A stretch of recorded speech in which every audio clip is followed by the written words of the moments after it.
अवधूत चिंतन श्री गुरुदेव दत्त श्री स्वामी समर्थ. हॅलो, मी Priyanka. Welcome back to Priyanka's all content.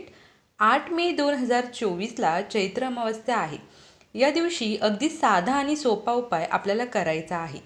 तो कोणता आहे हे जाणून घेऊया. त्याआधी तुम्ही चॅनलवरती नवीन असाल तर चॅनलला नक्की सबस्क्राईब करा. व्हिडिओ आवडला तर व्हिडिओला लाईक, शेअर, कमेंट करायला विसरू नका.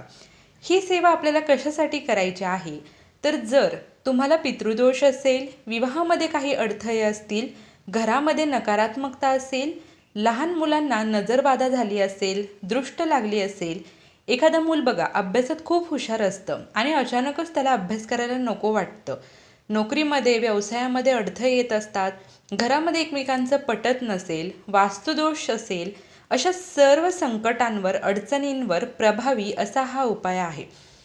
तर तो कोणता आहे हे आज आपण जाणून घेऊया. तर व्हिडिओ स्किप न करता शेवटपर्यंत नक्की पहा. चैत्र अमावस्या 7 मे रोजी सकाळी 11:40 प्रारंभ होणार आहे. ते 8 मे रोजी सकाळी 8:51 अमावस्या समाप्त होणार आहे. तर उदया तिथीनुसार 8 मे रोजी आपल्याला चैत्र अमावस्या साजरी करायची आहे. हा उपाय तुम्ही 7 मेच्या रात्री केला तरी चालेल किंवा 8 मेच्या अमावस्येला हा उपाय तुम्ही करू शकता. 7 तारखेला दुपारी अमावस्या लागणार आहे, त्यामुळे हा उपाय तुम्ही 7लाही करू शकता आणि 8ला सकाळी अमावस्या संपणार आहे. पण ही अमावस्या सूर्याला लागलेली असल्यामुळे 8 तारखेला तुम्ही पूर्ण दिवस अमावस्या गृहीत धरली जाणार आहे. त्यामुळे 8 तारखेला दिवसभरामध्ये कधीही हा उपाय तुम्ही करू शकता. तर तुम्हाला प्रखर पितृदोष असेल तर त्यासाठी आज आपण 2 उपाय पाहून घेणार आहोत. ते खूप महत्त्वाचे उपाय आहेत आणि अगदी कसलाही खर्च न करता तुम्हाला हे उपाय करता येणार आहे आणि तेवढेच प्रभावी उपाय आहेत. अमावस्या तिथी ही आपल्या पितरांना समर्पित आहे. त्याचबरोबर अमावस्येच्या दिवशी पवित्र नदीमध्ये स्नान करण्याला देखील अतिशय महत्त्व आहे. पण सर्वांनाच नदीमध्ये जाऊन स्नान करणं शक्य नसते. तर अशावेळी तुम्ही घरी पाण्यामध्ये थोडंसं गोमूत्र टाका किंवा थोडंसं गंगाजल टाकू शकता. थोडे काळे तीळ टाका आणि थोडंसं मोठं मीठ, ज्यालाच आपण खडे मीठ म्हणतो, ते टाकून तुम्हाला अंघोळ करायची आहे. या दिवशी आपल्याला माता लक्ष्मीचीही पूजा करायची आहे. माता लक्ष्मीला प्रसन्न करून घ्यायचं आहे. जो व्यक्ती किंवा जे कोणी पौर्णिमा आणि अमावस्येला माता लक्ष्मीची पूजा करतात त्यांच्या घरामध्ये कधीच धनधान्याची कमतरता राहत नाही आणि माता लक्ष्मी सदैव त्यांच्या घरावरती प्रसन्न राहते. त्याचप्रमाणे अमावस्या तिथी ही पितरांना समर्पित असते. अमावस्येच्या दिवशी आपले पित्र पृथ्वीवरती येतात आणि आपण आपल्या पितरांसाठी काय सेवा करतोय हे ते पाहत असतात आणि ते तृप्त होऊन पुन्हा निघून जात असतात. तुम्हाला दुपारी 12च्या आतमध्ये आपल्याला कावळ्याला दही भाताचा घास द्यायचा आहे.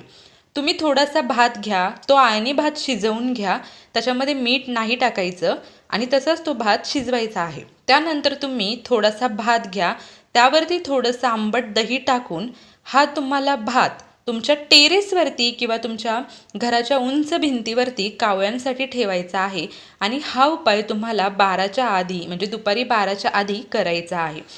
दुपारी 12च्या आधी दही भात आपल्याला ठेवायचा आहे. यामुळे आपले पित्र प्रसन्न होतात आणि आपल्याला चांगले आशीर्वाद देतात आणि आपले जे पितृदोष असतात ते कमी होतात.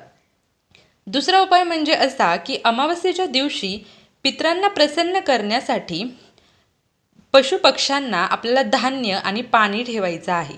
असे केल्यामुळे पितरांचा आशीर्वाद प्राप्त होतो. पितरांच्या आशीर्वादामुळे व्यक्तीच्या जीवनामध्ये ज्या पण अडचणी आहेत त्या दूर होत असतात. चैत्र अमावस्येच्या दिवशी पितरांशी संबंधित उपाय खूप लाभदायक ठरतात. या दिवशी दानधर्म करायलाही खूप महत्त्व आहे. गरिबाला, गरजूंना अन्नदान करावे किंवा पैसे दान केले तरीही चालते. चैत्र अमावस्येच्या दिवशी रात्री आपलं ज्यावेळी जेवण होईल, जेवण झाल्यानंतर आपल्याला झोपायच्या आधी आळणी भात शिजवून घ्यायचा आहे. या भातामध्ये तुम्हाला मीठ टाकायचं नाही आणि तांदूळ न धुता तुम्हाला भात शिजवायचा आहे. ज्यावेळी तो भात थंड होईल त्यानंतर तुम्हाला एखाद्या प्लेटमध्ये किंवा पत्रावळीमध्ये किंवा वहीच्या पुठ्ठ्यामध्ये किंवा पेपरमध्ये तुम्हाला हा भात ठेवायचा आहे. त्यावर थोडंसं आंबट दही तुम्हाला टाकायचं आहे आणि थोडंसं सिंदूर जर तुमच्याकडे असेल तर ते त्याच्यावर टाका. जर सिंदूर नसेल तर तुम्ही थोडंसं कुंकू त्याच्यावरती टाकायचं आहे आणि हे आपल्या घरातील प्रत्येक कोपऱ्यामध्ये तुम्हाला हा भात टच करायचा आहे. म्हणजे एक रूममध्ये तुम्ही गेला की त्याच्या चारही भिंतींना तुम्ही हा भात टच करा. असं तुम्हाला सगळ्या घरामध्ये करायचं आहे, फक्त बाथरूम आणि टॉयलेटमध्ये करायचं नाही आहे. त्यानंतर हा जो भात आहे हा तुम्हाला तुमच्या बाथरूमची जी खिडकी आहे त्या खिडकीवरती हा भात तुम्हाला रात्रभर ठेवायचा आहे. यामुळे तुमचे पितृ प्रसन्न होतात. जर पितृ नाराज असतील तर ते तृप्त होतात आणि पितृदोष कमी होतो. आणि हा भात रात्रभर तिथेच ठेवायचा आहे. सकाळ झाल्यानंतर तुम्ही ज्यावेळी उठाल त्यावेळी हा भात घेऊन तुम्हाला बाहेर जायचं आहे आणि सोबत तुम्हाला एक मगभर पाणी न्यायचं आहे. हे पाणी तुम्ही आपल्या घराच्या बाहेर ठेवा आणि घरापासून थोडंसं दूर जाऊन ज्या ठिकाणी उकिरडा असेल, तिथे कोणी जात नसेल, मोकळी जागा असेल, त्या ठिकाणी हा भात नेऊन ठेवायचा आहे. आणि येताना मागे वळून पाहायचं नाही आणि कोणाशी बोलायचंही नाही. ज्यावेळी तुम्ही घरी याल त्यावेळी सर्वात आधी आपण जे पाणी बाहेर ठेवलं होतं त्याने हातपाय धुवून मगच तुम्हाला घरात जायचे आहे. घरामध्ये आलं की लगेच अंघोळ करायची आणि नंतर अंघोळ झाल्यानंतर आपल्याला आपल्या देवांसमोर बसून नमस्कार करायचा आहे. हा पण अत्यंत प्रभावी उपाय आहे. अमावस्येच्या दिवशी थोडा भात शिजवून त्यावर थोडंसं दही टाकून हा भात आपल्या घराबाहेर घराच्या कडेला सगळीकडे थोडा थोडा पसरून टाकायचा आहे. म्हणजे तुम्ही काय करा, थोडा भात घ्या, थोडंसं दही घ्या आणि तुमच्या घराच्या पूर्ण गोल राऊंडने, म्हणजे आपल्या घराच्या आजूबाजूला जी जागा असते ना घराच्या कडेने फिरण्यासाठी, तर तुम्ही अख्ख्या आपल्या घराला वेढा बसेल असा तुम्हाला भात सगळीकडे पसरून टाकायचा आहे. यामुळे सुद्धा आपले पितृदोष कमी होतात, पितृ तृप्त होतात आणि त्याचबरोबर ज्या काही वाईट बाधा असतात त्या वाईट बाधा निघून जातात आणि आपल्या घरामध्ये परत प्रवेश करत नाहीत. आपल्या घरामध्ये वाईट बाधा असेल, वास्तुदोष असेल, घराला नजर लागली असेल तर एका प्लेटमध्ये किंवा एखाद्या पत्रावळीमध्ये थोडासा भात घ्या, त्यावर थोडं आंबट दही टाका आणि तुमच्या घरावरून 7 वेळा ते फिरवा.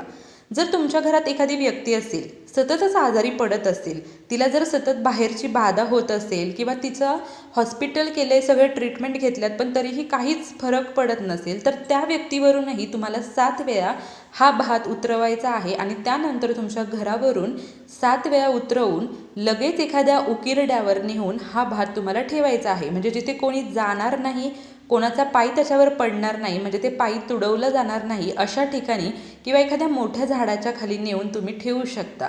जातानाही तुम्हाला कोणाशीही बोलायचं नाही आहे, येतानाही तुम्हाला कोणाशीही बोलायचं नाही आहे, मागे वळून पाहायचं नाही आहे आणि ज्यावेळी तुम्ही घरी याल त्यावेळी तुम्हाला हातपाय धुवूनच घरात प्रवेश करायचा आहे. अगदी साधे सोपे पण प्रभावी उपाय आहे ज्याने तुमचे सर्व दोष, सर्व अडचणी संपून जातात.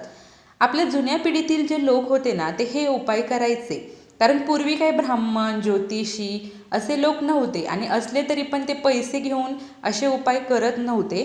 त्यामुळे असे उपाय आपल्या जुन्या पिढीतील लोक करून त्यांचे सगळे प्रॉब्लेम ते सॉल्व करायचे. जुन्या पिढीतील व्यक्ती हे उपाय करून त्यांच्या जीवनातील सर्व अडचणींवर मात करायचे. आपल्या घरातील वाईट बाधा, नकारात्मकता या उपायांमुळे दूर होत असते. हे उपाय तुम्ही दर अमावस्येला जर केले तर तुमच्या घरातील सगळे दोष हळूहळू, सगळ्या समस्या, अडचणी हळूहळू सुटतात आणि एक दिवस सगळे दोष, सगळी नकारात्मकता, बाधा निघून जाते आणि घरामध्ये सकारात्मक ऊर्जेचा संचार होतो. जेव्हा आपल्या घरामध्ये सकारात्मक ऊर्जा असते तेव्हा सगळी कामं जी आपली विलंब होत आहेत, अडथळे येत आहेत, ती सगळी कामं मार्गी लागतात. माता लक्ष्मी प्रसन्न होते, पितरांची कृपा तुम्हाला प्राप्त होते आणि ती कृपा कायमस्वरूपी तुमच्या पाठीशी राहते. तर अगदी छोटेसे उपाय आहेत, कसल्याही प्रकारचा खर्च तुम्हाला करायचा नाही आणि घरच्या घरी हे उपाय तुम्हाला करायचे आहेत. तर दर अमावस्येला आपल्या पितरांसाठी ही सेवा तुम्ही करायचीच आहे आणि आपण त्यांच्या पितरांच्या सेवेसाठी काय सेवा करत आहोत ते पाहतात, प्रसन्न होतात आणि आशीर्वाद देतात. तर तुम्हालाही पितृदोष किंवा ज्या पण अडचणी आहेत त्यावरती तुम्ही ही प्रभावी सेवा नक्की करा आणि तुमचे अनुभव मला कमेंट्समध्ये नक्की शेअर करा. व्हिडिओ आवडला असेल तर व्हिडिओला लाईक, शेअर, कमेंट नक्की करा. Shri Swami Samarth. Bless you all.